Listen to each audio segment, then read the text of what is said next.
Se eu acordasse amanhã com 50 anos e R$ 0 no bolso, eu não choraria, não perderia um segundo em lamentação. Eu faria contas. Desespero não paga boleto, não paga aluguel, não alimenta filho. Cálculo paga, plano paga, decisão paga. Você acha que seu problema é não ter dinheiro? Não é, nunca foi. Seu problema é não ter um plano brutalmente claro para quando o dinheiro é nenhum e o tempo já não é infinito. Já vi gente recomeçar com menos idade e mais peso nas costas. Já vi quem tinha tudo na mão e jogou fora por vaidade, por orgulho, por covardia de encarar o próprio espelho. A idade não te salva. A idade também não te condena. O que define o resto da sua vida é o que você faz a partir do momento em que admite, sem desculpa, sem teatro, sem vítima, estou com 50 anos, estou financeiramente zerado e sou o único responsável por isso. Eu cresci num cortiço no Brás, filho de imigrantes simples. Meu pai morreu quando eu ainda era criança. Com 9 anos eu já engraxava sapato para ajudar minha mãe a não passar fome.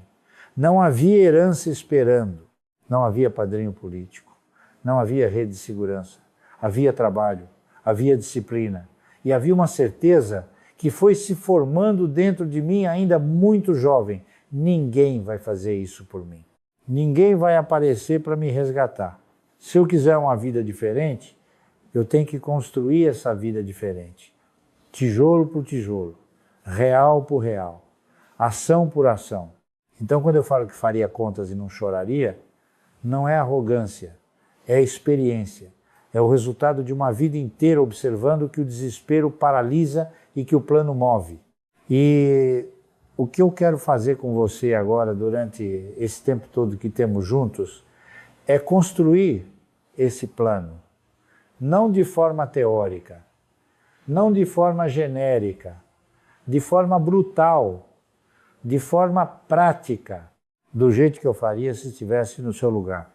A primeira coisa que eu faria seria matar 3 ilusões de uma vez, sem anestesia. A primeira ilusão é a de que ainda dá tempo de tudo. Não dá. Algumas portas se fecharam e não vão reabrir. Você não vai ser o jovem prodígio de nenhuma área. Você não vai herdar nada de ninguém. Você não vai ter uma virada mágica, de sorte que vai compensar décadas de escolhas erradas. Algumas janelas fecharam. Aceite isso. Não como derrota, como dado. Porque somente quando você para de esperar pelo milagre que não vai vir, é que começa a construir o caminho que existe de verdade. A segunda ilusão é o oposto disso. É achar que agora é tarde demais para qualquer coisa. Também não é verdade. Se você tem 50 anos e vai viver mais 20, 25, 30 anos, isso é uma vida inteira. É tempo suficiente para construir algo sólido. É tempo suficiente para chegar na velhice com dignidade, com base, com liberdade. A questão não é se dá tempo, a questão é se você vai continuar repetindo os mesmos padrões que te trouxeram até aqui ou se vai mudar como se estivesse em estado de emergência. Porque é exatamente isso que você está, emergência. Não tragédia, emergência. A terceira ilusão é a mais perigosa de todas. É a ilusão de que alguém vai te resgatar. Filho, governo, empresa, parente bondoso, ex-sócio com sentimento de culpa, todos têm os próprios problemas. Se aparecer ajuda, ótimo, mas a conta continua sendo sua, o plano continua sendo seu, a responsabilidade continua sendo sua. Enquanto você ficar esperando o resgate externo, vai envelhecer esperando. Com essas 3 ilusões mortas, o pensamento fica mais limpo, mais frio, mais útil. E então começa o trabalho de verdade. Com 50 anos e R$ 0, eu não pensaria em ficar rico, pensaria em ficar inquebrável. Há uma diferença enorme entre essas duas coisas e quase ninguém fala sobre ela. Rico é quem acumula muito. Inquebrável é quem, mesmo com pouco, organiza a vida de um jeito que uma crise, uma doença, uma demissão não o joga na miséria total. Aos 50 anos sem patrimônio, o objetivo imediato não é luxo, é blindagem. Eu começaria fazendo o inventário mais cruel possível da minha realidade. E não seria só o inventário do extrato vazio, que eu já sei que está zerado. Seria o inventário completo das habilidades que ainda tenho e que ainda tem valor no mercado, dos contatos que realmente podem abrir alguma porta, não dos que apenas lamentam a vida ao meu lado, dos gastos que posso cortar hoje, não daqui a 6 meses quando estiver mais confortável com a ideia, dos vícios e das fraquezas que me trouxeram até aqui, o consumo impulsivo, as dívidas feitas por orgulho para manter aparência, a preguiça mental de aprender coisas novas, o medo ridículo de parecer simples. Esse inventário dói, mas é o único ponto de partida honesto. E honestidade, nessa hora, vale mais do que qualquer estratégia financeira. Eu não perderia 1 minuto tentando salvar a aparência. Aos 50 anos, zerado, imagem é um luxo obsceno. Eu aceitaria morar em lugar menor, sem vergonha. Usaria roupas mais antigas, sem drama. Venderia tudo que não gera retorno e não é essencial para sobreviver. Carro que não é necessidade, eletrônico que não usa, móvel que ocupa espaço, tudo vira capital, tudo vira material de construção. Quem ainda está preocupado com o que os outros vão pensar quando desce um degrau, simplesmente não entendeu o tamanho do buraco em que está. Aqui tem um ponto que eu quero explorar com mais cuidado, porque é onde a maioria das pessoas para. Quando você chega nos 50 sem nada, existe uma narrativa que começa a funcionar dentro da cabeça. Ela diz assim: eu sou inteligente, eu trabalhei a vida toda, alguma coisa externa me prejudicou, o sistema foi injusto comigo, né? Se não fosse isso ou aquilo eu estaria bem. Essa narrativa é confortável, livra da culpa, mas ela é veneno puro, porque se a culpa é externa, a solução também precisa vir de fora, e você fica esperando uma correção que nunca vai acontecer. Eu me lembro de um sujeito que trabalhava na área de finanças na época em que eu estava começando, inteligente, bem falante, muito bem relacionado, ganhava consideravelmente bem, mas tinha uma habilidade especial, a de explicar porque cada situação ruim na vida dele era culpa de outra pessoa. O emprego que acabou foi culpa do chefe injusto. O negócio que faliu foi culpa do sócio desonesto. O apartamento que perdeu foi culpa do banco ganancioso. Chegou nos 60 com 0 de patrimônio e com uma coleção impressionante de histórias sobre as injustiças que tinha sofrido. Ninguém em volta conseguia discutir com as histórias. Elas eram detalhadas, convincentes, emocionalmente elaboradas. O problema é que nenhuma história paga a conta. A fé que me guiou desde o Brás é uma fé que não aceita esse tipo de resignação. Colocar a responsabilidade em primeiro lugar significa aceitar que existe consequência para cada escolha, inclusive as financeiras, inclusive as suas. Então, ao mesmo tempo que eu faria esse inventário e mataria as ilusões, eu tomaria uma decisão silenciosa e definitiva: nunca mais voltar ao zero. Isso significa tratar cada real que entrar a partir de agora como material de construção, não como alívio emocional. Significa que por um tempo toda humilhação necessária para reorganizar a vida será aceita. Mudar de bairro se for preciso, mudar de círculo social, mudar de tipo de trabalho. O que não será mais aceito é continuar vivendo como se tivesse 20 anos e crédito infinito. Com 50 anos e R$0, depois de escolher a arena onde ainda posso gerar valor, eu desenharia um plano de guerra de 12 a 24 meses. Não é plano de aposentadoria, é plano de fuga da zona de risco. Enquanto você estiver a um salário de distância do caos, qualquer conversa sobre o futuro é fantasia. A realidade é que uma demissão, um problema de saúde, uma conta inesperada podem acabar com tudo, né? Então, antes de pensar em investir, antes de pensar em bolsa, antes de pensar em dividendo, você precisa parar de ser tão frágil. O primeiro alvo concreto seria montar um microcaixa, não aquela reserva de emergência ideal que os livros de finanças pessoais descrevem. Falo de um valor pequeno, mas real, que te separe ao menos algumas semanas do desespero. R$1.000, 2.000, 5.000. O número exato depende do seu custo mínimo de vida, mas o princípio é um só. Até juntar esse primeiro bloco, todo dinheiro extra é tijolo de caixa. Só isso. Cada freela, cada hora extra, cada objeto vendido entra nessa pilha e fica nessa pilha. Por que isso importa tanto? Porque quando você não tem nenhum colchão, o seu cérebro fica permanentemente em modo de sobrevivência. Pesquisadores da Universidade de Harvard estudaram esse fenômeno e descobriram que preocupação financeira constante reduz significativamente a capacidade cognitiva de uma pessoa.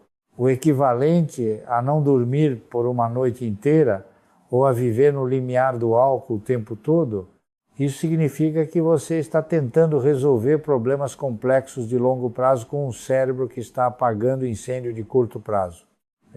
Você não consegue pensar em estratégia quando está com medo de como vai pagar o aluguel do mês que vem.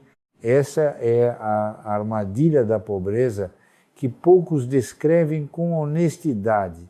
Ela não é só falta de dinheiro, é falta de espaço mental para pensar diferente. Quando você consegue esse microcaixa, mesmo que pequeno, algo muda. O carro que quebra deixa de ser catástrofe e vira inconveniência. A conta que chega maior do que o esperado deixa de ser desespero e vira problema a resolver. O seu cérebro começa a sair do modo sobrevivência e entra no modo estratégia. Você começa a enxergar mais longe, toma decisões melhores, dorme melhor, trata as pessoas à sua volta com mais calma. O microcaixa não compra luxo, ele compra clareza mental. E clareza mental, nessa fase, vale mais do que qualquer aplicação financeira. Ao mesmo tempo que eu construí esse microcaixa, eu atacaria as dívidas com inteligência. Dívida é inimiga de qualquer recomeço. Cartão de crédito estourado, cheque especial, empréstimo com juro absurdo, crediário que não termina mais. Não adianta fingir que isso é normal ou que é administrável. Não é. Dívida, cara, é uma torneira aberta que drena qualquer progresso que você fizer. Você avança no salário, a dívida avança no saldo.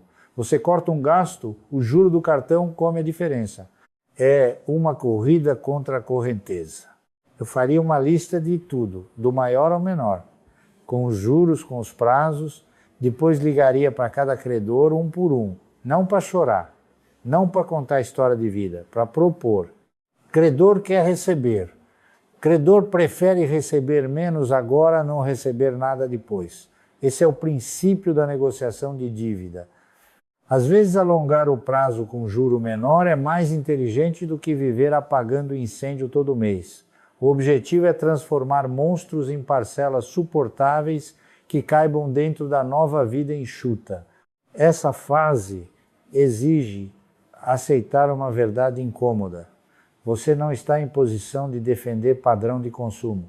Está em posição de defender sua capacidade de respirar.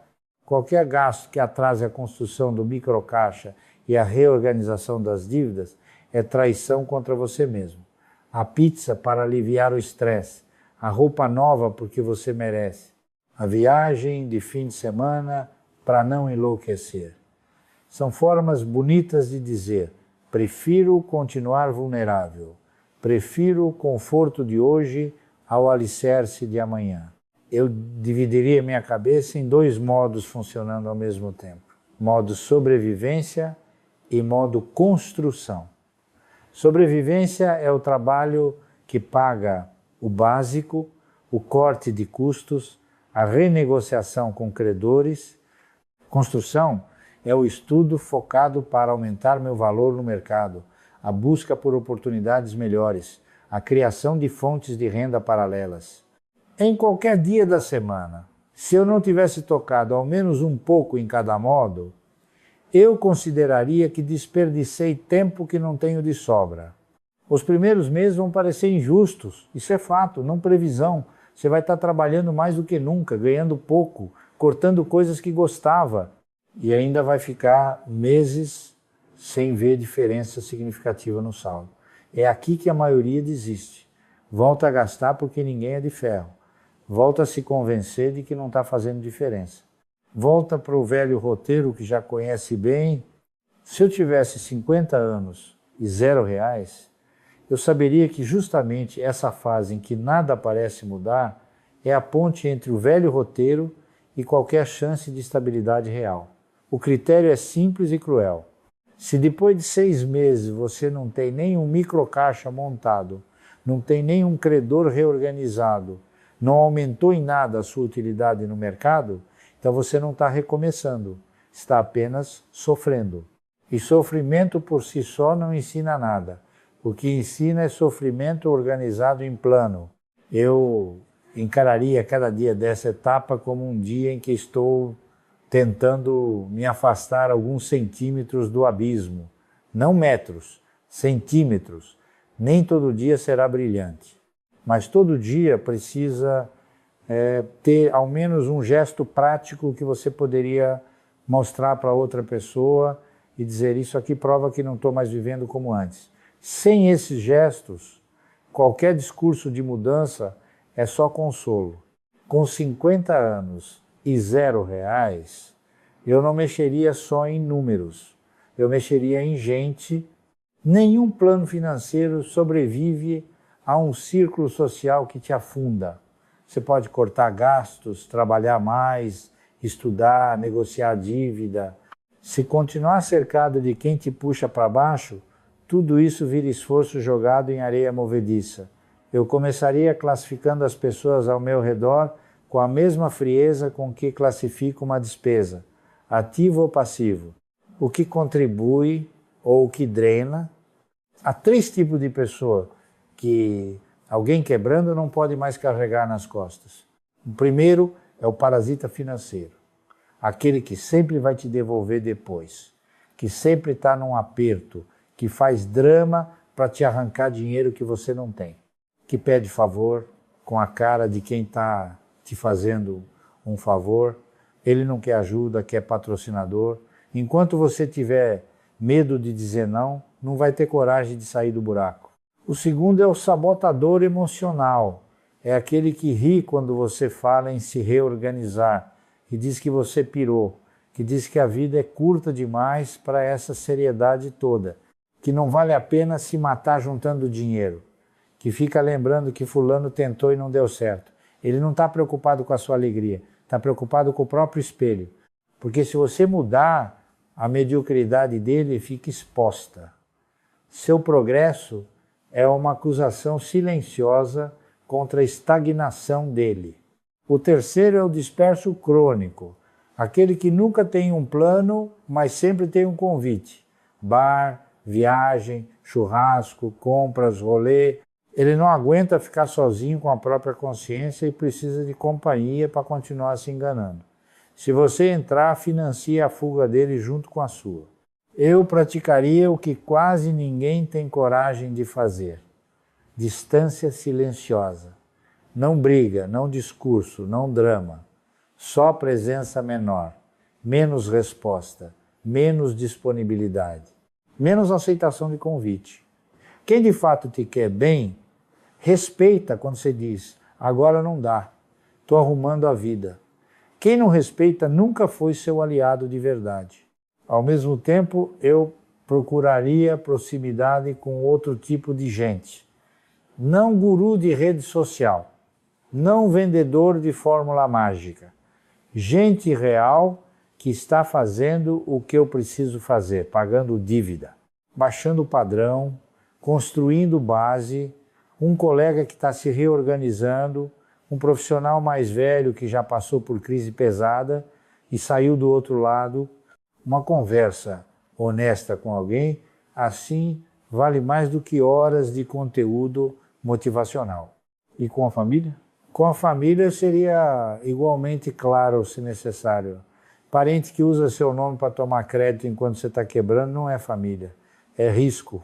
Filho adulto que trata você como caixa eletrônico enquanto você está zerado não está passando por uma fase, está aprendendo a te destruir por ele.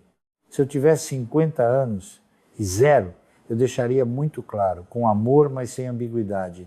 O primeiro a sair do buraco sou eu. Depois, se sobrar, ajudo. Inverter essa ordem é garantir que todos afundem juntos. Essa limpeza de círculo não é frieza gratuita, é inteligência de sobrevivência.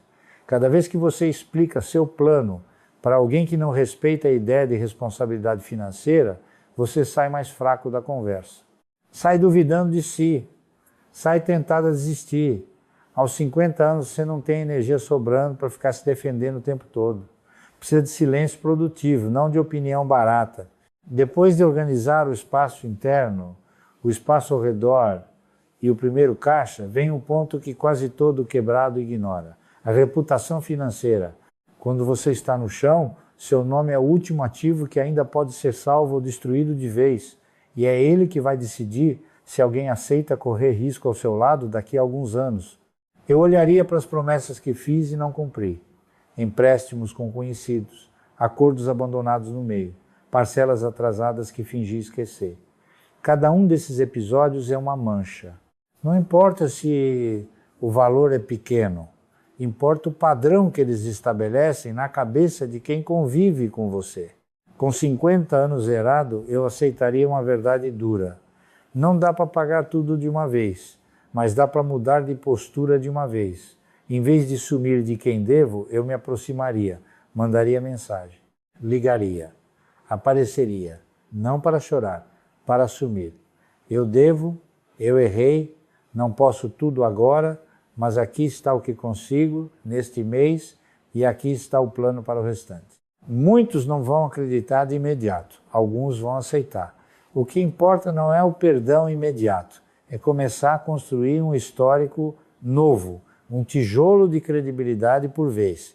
Também deixaria de fazer a coisa pior que uma pessoa endividada pode fazer, usar o nome de outra pessoa para continuar errando, cartão no nome de familiar, financiamento no CPF de amigo, linha de crédito tomada no nome de alguém que confia em você. Toda vez que alguém faz isso, está dizendo ao mundo que prefere preservar a própria fachada queimando as pontes dos outros. É um dos gestos mais destrutivos que existe e destrói para sempre. Eu passaria a falar menos e mostrar mais. Em vez de dizer que vou mudar, pagaria uma conta em dia e deixaria o tempo falar. Em vez de prometer grandes coisas, assumiria apenas o que consigo cumprir e cumpriria com excesso de seriedade, chegar no horário combinado, entregar o que foi prometido, não inventar desculpa quando algo der errado, não culpar terceiro, parece pouco, mas é assim que um nome arranhado começa a recuperar peso. Quando o dinheiro é zero, você não consegue impressionar ninguém com bens, só com postura. E quem observa de perto percebe a diferença. O patrão sente, o cliente sente, o credor sente, a família sente. É completamente diferente lidar com alguém que assume o próprio caos e trabalha para limpar, do que com alguém que vive inventando narrativa para parecer vítima. Um adulto que faliu, assumiu, reorganizou e pagou o que devia é infinitamente mais confiável do que um adulto que sempre pareceu bem, mas deixou rastros de promessas quebradas por onde passou. Dinheiro vai e vem. Reputação, depois de certo ponto, só vai. Agora chega um momento em que toda essa conversa precisa se transformar em número, em meta concreta, com microcaixa montado, dívidas reorganizadas, círculo filtrado e reputação sendo reconstruída. Eu colocaria um alvo claro na mesa. Os primeiros 100 mil reais de patrimônio líquido. Não para ficar rico, para nunca mais voltar ao chão. Eu ouvi uma frase muitos anos atrás que ficou gravada. Os primeiros 100 mil são os mais difíceis. De fato são, porque eles dependem quase exclusivamente de você, não do mercado, não dos juros compostos, não da sorte de comprar a ação certa na hora certa. Depende da sua disciplina bruta, da sua capacidade de cortar, da sua disposição para viver abaixo do padrão por um tempo considerável.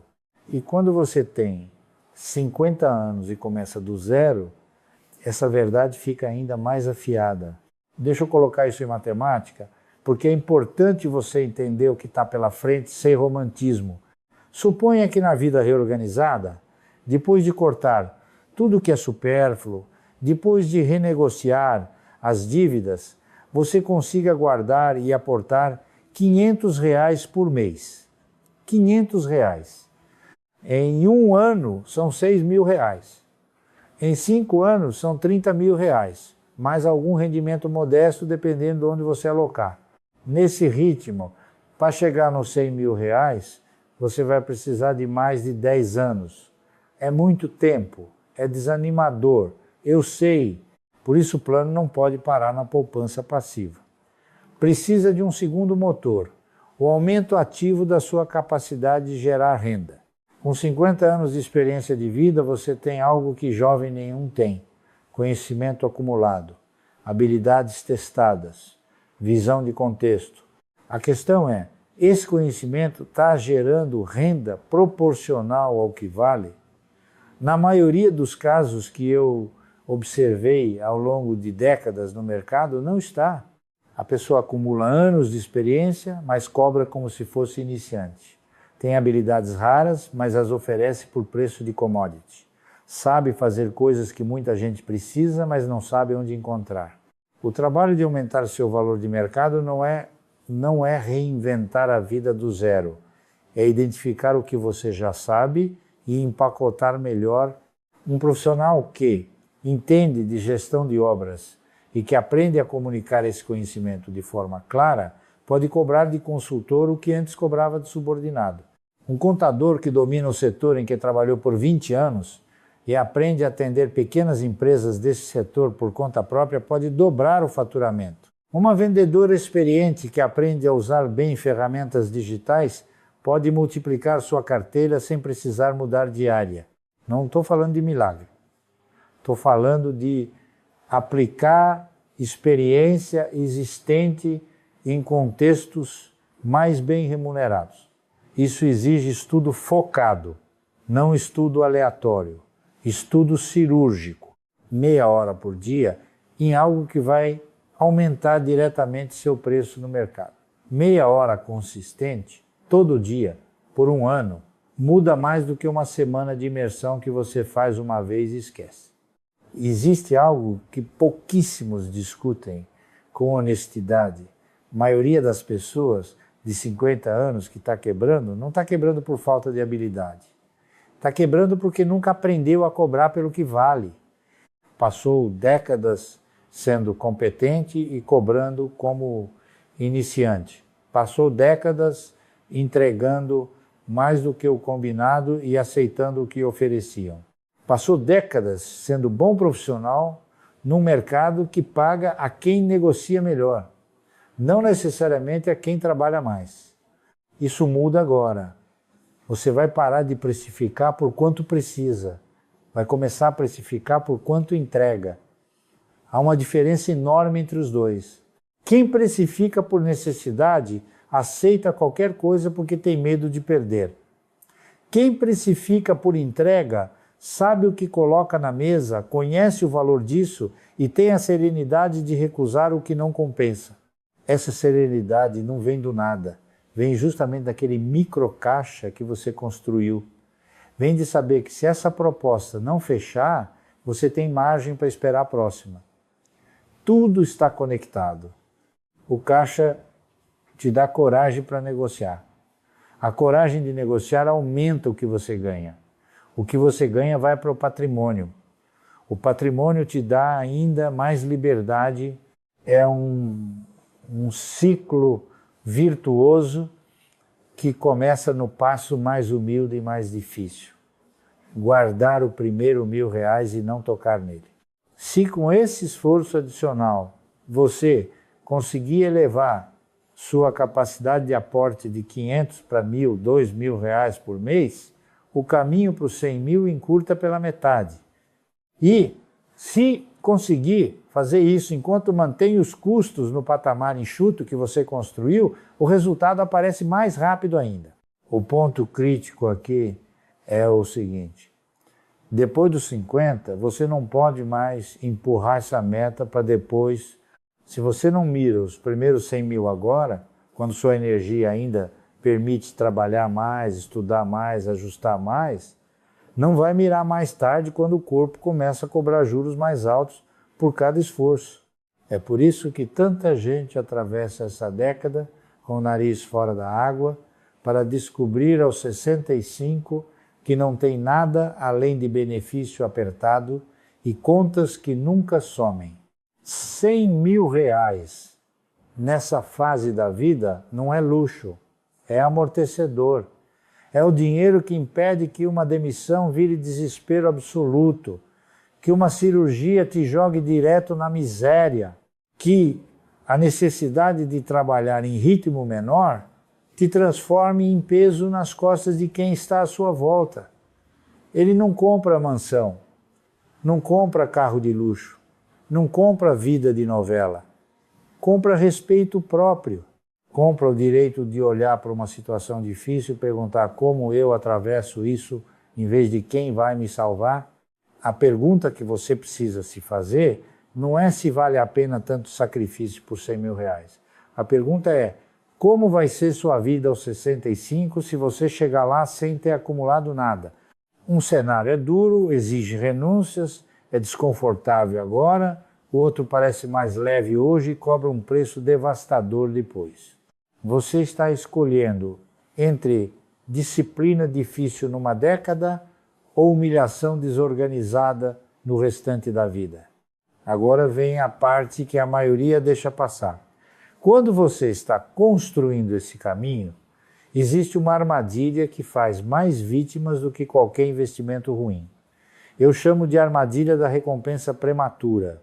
Você trabalhou duro por 2, 3 anos, cortou gastos, sofreu, guardou, chegou em 30, 40 mil reais acumulados.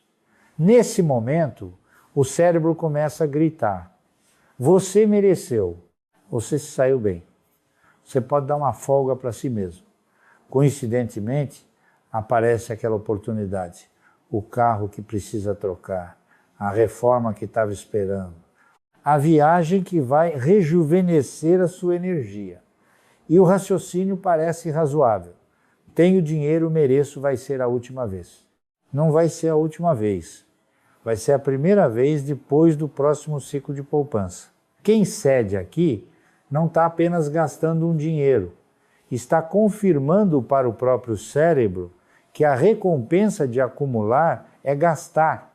E uma vez que essa conexão se estabelece, ela vai aparecer em todos os próximos marcos, em todos os próximos momentos de tentação. Vi isso ao longo de toda a minha trajetória. Vi pessoas chegarem em 100 mil, 200 mil e destruírem tudo, não porque eram irresponsáveis por natureza, porque não aguentaram a tentação quando ela chegou embrulhada em justificativa razoável. Compraram carro, compraram apartamento financiado, fizeram viagem cara, voltaram ao zero e dessa vez com muito menos energia e muito menos tempo para reconstruir. O dinheiro acumulado não é prêmio, é semente. Se você moer a semente para fazer farinha, nunca vai ver a colheita. Esse é o teste mais duro de toda essa jornada. Não é um teste de capacidade de ganhar.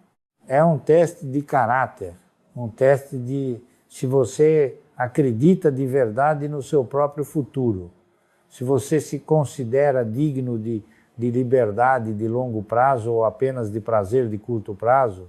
Quando você tiver 10, 20, 30 mil reais acumulado, esse dinheiro vai queimar na sua mão, vai pulsar, vai pedir para ser gasto e as pessoas ao redor vão ajudar. Vão dizer que você vive bem demais, que merece aproveitar, que vida é uma só. Essa é a pressão social que destrói mais patrimônios do que qualquer crise econômica. A cultura de ostentar como prova de sucesso, o consumo como identidade, a aparência como substituto da substância. Eu aprendi ainda jovem, engraxando sapato no braço, que existe uma diferença entre quem tem dinheiro de verdade e quem aparenta ter, o sujeito do terno caro e sapato de marca que não pagava em dia. E o sujeito de roupa simples que pagava tudo, não atrasava nada e dormia tranquilo. Adivinha qual dos dois tinha mais paz? Adivinha qual dos dois tinha base real? Fé verdadeira, na minha visão, não combina com aparência vazia. Coloquei Deus em primeiro lugar na minha vida, não como slogan, mas como prática. E a prática me ensinou que cada recurso que passa pela minha mão é responsabilidade. Que desperdiçar é desprezar o que foi dado. Que simplicidade não é pobreza, é clareza. Que o dinheiro, quando vira ferramenta para construir algo que dura, que gera renda, que cria liberdade, está no lugar certo. Mas quando o dinheiro vira ídolo, quando o consumo vira religião, quando a parcela vira identidade, aí está no lugar errado. E coloca quem o serve na prisão mais cara que existe, a prisão das aparências pagas no crédito. Então, quando você resistir à armadilha da recompensa prematura, quando você cruzar os primeiros 100 mil reais com o patrimônio intacto, algo muda. Não é mágica, é matemática. 100 mil reais rendendo 1% ao mês são R$1.000 de rendimento. R$1.000. O mesmo valor que antes você talvez estivesse aportando sozinho todo mês. Agora você tem um parceiro silencioso, que não reclama, não pede férias, não chega atrasado, não tem problema pessoal. Esse parceiro trabalha por você 24 horas por dia, 7 dias por semana, 365 dias por ano. Antes desse ponto, você era o único lutador. Você cortava, trabalhava, aportava e o dinheiro ficava ali quase parado, rendendo migalhas. Mas agora é diferente. Agora, cada real que você coloca tem impacto multiplicado porque tem outra força trabalhando junto. E o que acontece depois disso é o que faz a construção de patrimônio ser algo fundamentalmente diferente de simplesmente guardar dinheiro. Os juros compostos começam a acelerar, não de forma linear, de forma exponencial. Cada real a mais no patrimônio gera mais rendimento. Esse rendimento gera mais capital. Esse capital gera mais rendimento. A bola de neve começa a ganhar velocidade. 110 mil, 120, 140. O patrimônio cresce cada vez mais rápido, não porque você está trabalhando mais, porque o dinheiro está trabalhando mais. Porque a massa crítica foi atingida, porque a engrenagem entrou em movimento. Existe uma regra matemática simples, chamada regra de 72. Você divide 72 pela taxa de rendimento anual e encontra em quantos anos seu patrimônio dobra. Com uma taxa de 12% ao ano, que é aproximadamente 1% ao mês, seu patrimônio dobra a cada 6 anos. 100 mil viram 200 mil. 200 mil viram 400 mil. 400 mil viram 800 mil. E você, nesse processo, não precisou trabalhar mais. Não precisou ter sorte. Não precisou escolher a ação certa. Precisou apenas não atrapalhar. Precisou apenas não destruir o que estava sendo construído. Isso é o que eu quero que você entenda com clareza. Depois dos primeiros 100 mil, o jogo muda de natureza. Antes você trabalhava para o dinheiro. Depois o dinheiro começa a trabalhar para você. Não de forma completa ainda. Não de forma suficiente para parar de trabalhar, mas de forma crescente. De forma que você começa a sentir a diferença no ritmo do crescimento. E essa percepção, esse momento em que você vê com os próprios olhos o dinheiro acelerando sem que você tenha feito nada além de não tocar nele, essa percepção muda sua relação com o dinheiro para sempre. Você para de ver dinheiro como algo para gastar, começa a ver como algo para multiplicar, começa a sentir o que significa ser capitalista de verdade. Não quem tem capital, quem vive de capital. Isso muda tudo, muda sua relação com o trabalho, muda seu comportamento diante de oportunidades e de ameaças, muda a forma como você toma decisão. Deixa eu colocar isso de uma forma prática. Imagine 2 trabalhadores com a mesma função, o mesmo salário, a mesma competência. Um deles não tem nada guardado. O outro tem 100 mil reais. O chefe entra e pede que trabalhe no final de semana sem compensação, ou que vendam um produto que eles sabem que tem problema. O primeiro está com medo. Se recusar, pode perder o emprego.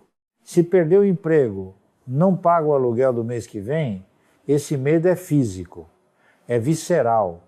Ele abaixa a cabeça e diz sim, mesmo querendo dizer não. Naquele momento ele não é um profissional livre, é um refém. O segundo tem 100 mil reais. Esses 100 mil são suficientes para viver por meses sem renda. Quando o chefe faz o mesmo pedido, não tem sirene tocando na cabeça dele. Ele pode avaliar a situação com calma, pode olhar no olho do chefe e dizer, não acho que essa é a melhor abordagem, vamos pensar em outra solução. Ou se a situação for realmente absurda, ele sabe que pode sair sem desmoronar. Esse 100 mil não é dinheiro, é dignidade, é o poder de dizer não, é o poder de negociar em vez de suplicar. É o que me ensinou uma vida inteira, quem não pode ir embora não pode negociar. E existe ainda outra dimensão que quase nunca é discutida, a saúde, não a saúde financeira, a saúde do corpo mesmo.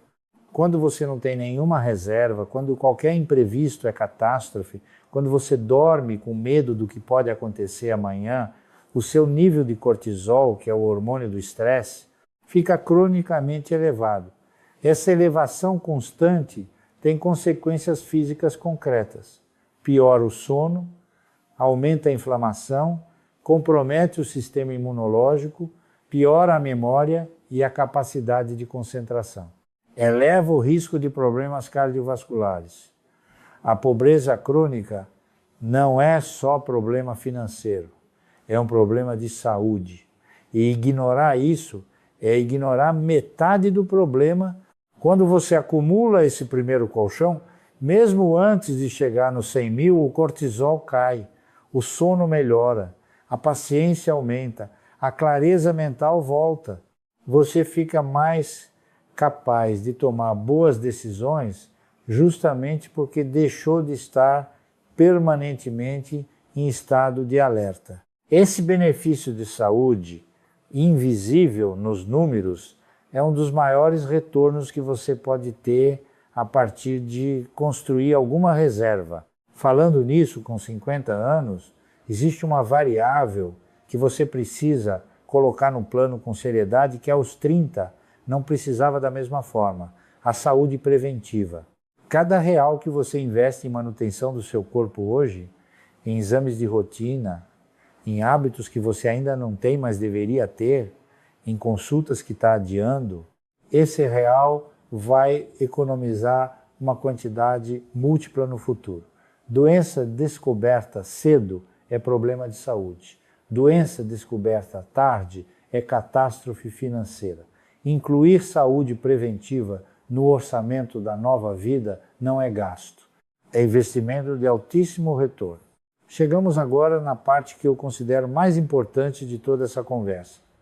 E é onde mais pessoas tropeçam, mesmo as que chegaram até aqui com disciplina. Existem 3 tipos de pessoas que chegam aos 50 financeiramente zeradas. O primeiro tipo escolhe virar vítima profissional. Olha para trás e vê apenas injustiça. O chefe que era mau, o governo que atrapalhou tudo, o casamento que custou caro, a crise que ninguém previu, a falta de oportunidade que perseguiu a vida toda. Esse tipo conta a história com detalhes impressionantes. Tem sempre alguém em volta que confirma que foi injusto. A narrativa é coerente, convincente, emocionalmente elaborada.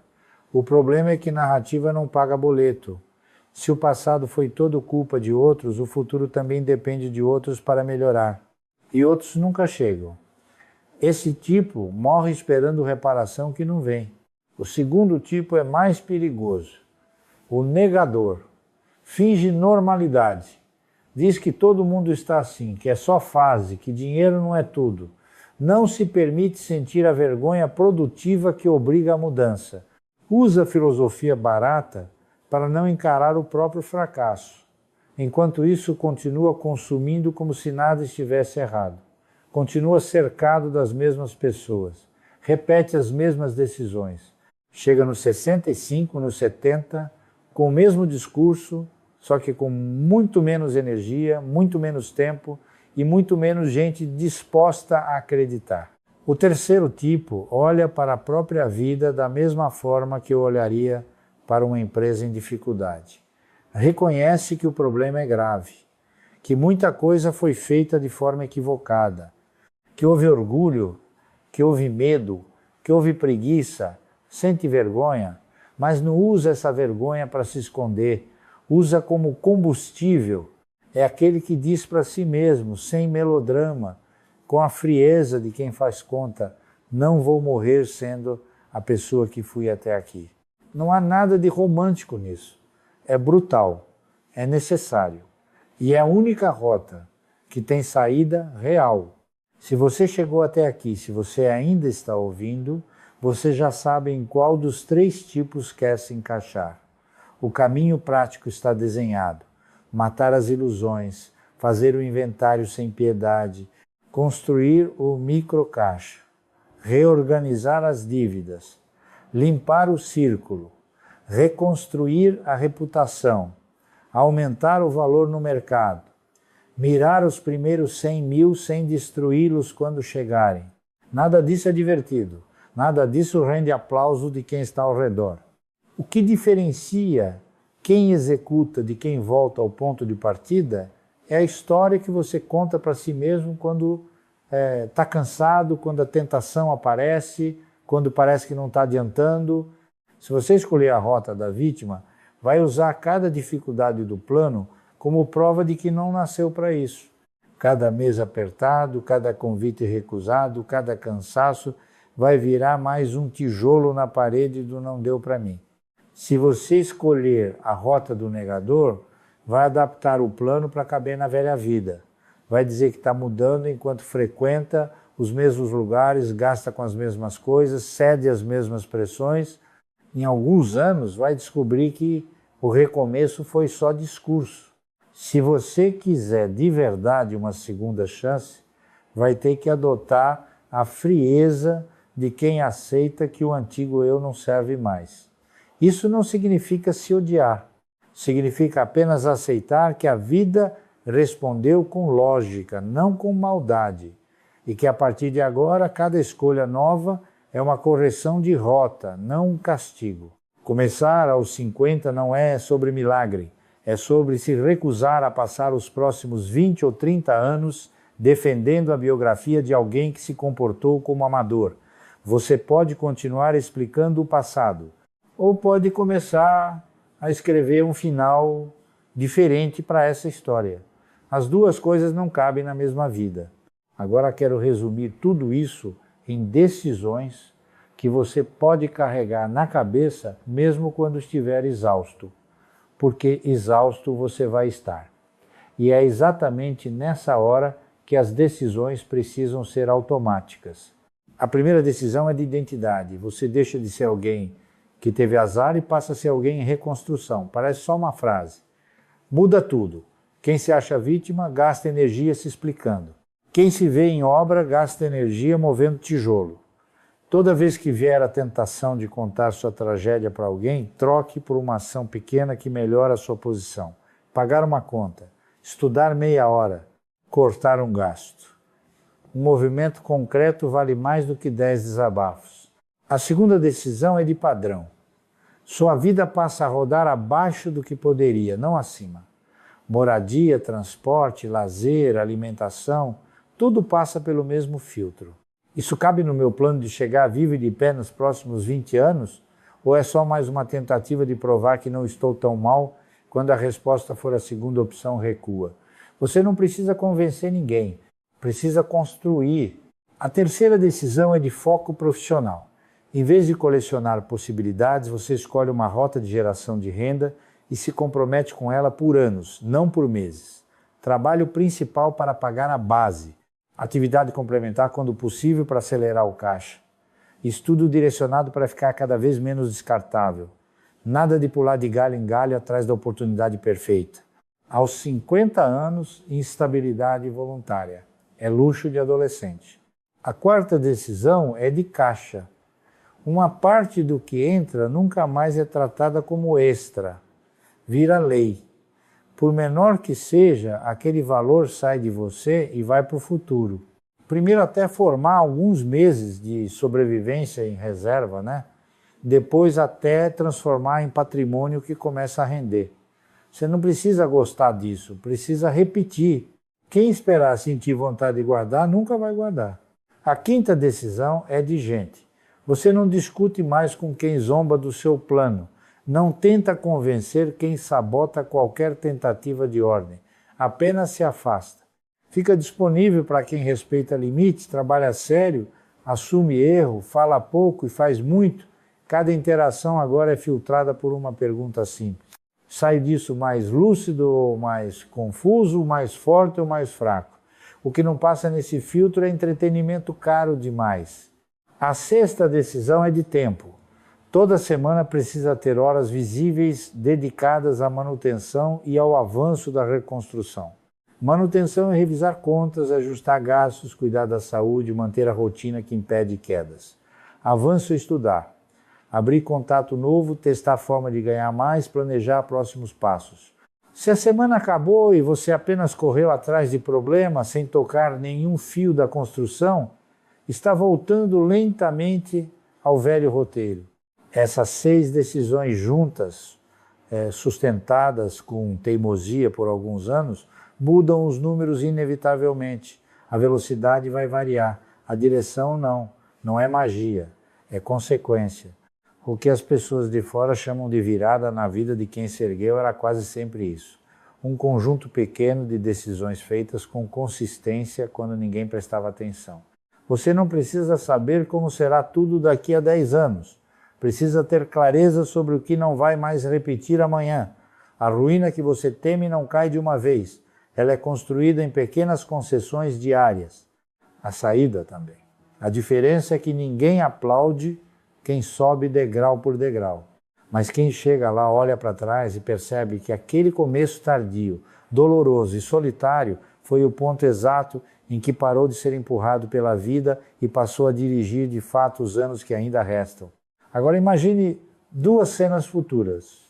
Mesma pessoa, mesma história até os 50, mesmo 0 na conta. A única diferença é o que essa pessoa fez com os anos seguintes. De um lado, quem ouviu tudo isso, concordou, balançou a cabeça e voltou para a rotina. A vida seguiu como sempre. Pequenos apertos resolvidos com cartão, empréstimos improvisados. Ajuda de parente quando a situação apertou.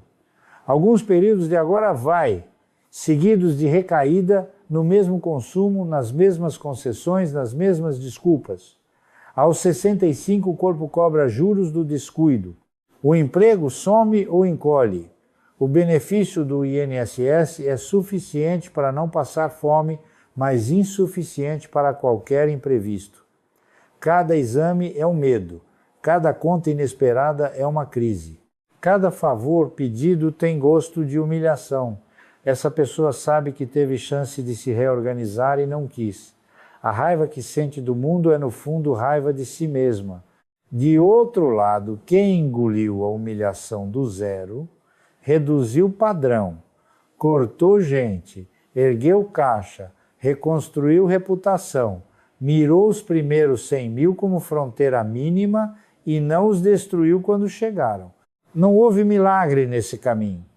Houve uma década dura, casa menor, carro pior ou nenhum, férias curtas ou inexistentes, convites recusados, olhares de pena, comentários maldosos. Houve também meses em que parecia que nada andava. Só depois de muitos boletos reorganizados, muitos aportes silenciosos, muitas renúncias invisíveis, a curva começou a aparecer. Aos 65, não há luxo, mas a base. Meses de gastos cobertos em reserva, algum patrimônio que rende, que paga dividendo, que trabalha enquanto dorme, uma renda ajustada, poucas dívidas, nome limpo, pouca gente pendurada. Quando algo dá errado, a pergunta não é quem vai me salvar, é como uso o que tenho para atravessar isso. Essa é a diferença. Não é uma diferença de inteligência, não é uma diferença de sorte, é uma diferença de escolhas repetidas ao longo de anos, escolhas pequenas, silenciosas, que ninguém aplaudiu enquanto eram feitas. Eu comecei engraxando sapato no Brás, sem herança, sem contato, sem rede, com muita fé, muita disciplina e a convicção inabalável de que o dinheiro, quando respeitado, quando tratado como ferramenta e não como ídolo, quando investido em ativos que geram renda real, tem o poder de libertar. Não é conversa de rico para impressionar. É o que aprendi na prática, tijolo por tijolo, ação por ação, ao longo de uma vida inteira. Se você chegou até aqui, já entendeu que essa não é uma conversa sobre dinheiro. É uma conversa sobre quem você decide ser quando a vida já tirou de você o direito de se iludir. Aos 20 anos, culpar o sistema é compreensível. Aos 30 é covardia. Aos 50 é indecente. Você já viu o suficiente para saber a diferença entre azar e consequência. O que vai definir os próximos 20, 25, 30 anos da sua vida não é o que aconteceu até aqui. É o que você faz a partir do próximo, não que você tiver coragem de dizer, e desse sim que você der agora para assumir, de uma vez. Que o resto da sua vida está oficialmente sob sua responsabilidade. Isso nunca foi sobre ficar bilionário, foi sempre sobre não depender da piedade alheia para pagar suas contas, sobre chegar na velhice de cabeça erguida, sobre construir algo que dura, sobre ter liberdade para escolher. Em algum ponto dessa caminhada, se você não desistir, vai perceber uma mudança estranha. O mundo lá fora continua igual, as mesmas dificuldades, as mesmas pressões, o mesmo país, a mesma economia, mas a forma como você anda dentro desse mundo não é mais a mesma. Você começa a respirar de um jeito diferente, a tomar decisão de um jeito diferente, a observar uma situação difícil sem entrar em pânico imediato. Sua relação com o trabalho muda, você ainda precisa, ainda depende, mas não está completamente nu dentro da empresa, do negócio, do que quer que faça. Sabe que existe um colchão embaixo, sabe que se um relacionamento profissional virar insustentável, há alguma margem para procurar outra coisa sem desespero absoluto. O medo não some, mas deixa de ser o medo paralisante de quem não tem saída nenhuma. E medo paralisante é o que transforma adulto em marionete. Sua relação com o consumo se transforma. Coisas que antes pareciam impossíveis de abrir mão passam a parecer ridículas na comparação com o que você está construindo. Você descobre que não morreu por deixar de frequentar o mesmo restaurante todo mês, por usar o mesmo telefone por mais tempo do que a moda manda, por ficar de fora de uma viagem que serviria principalmente para postar foto.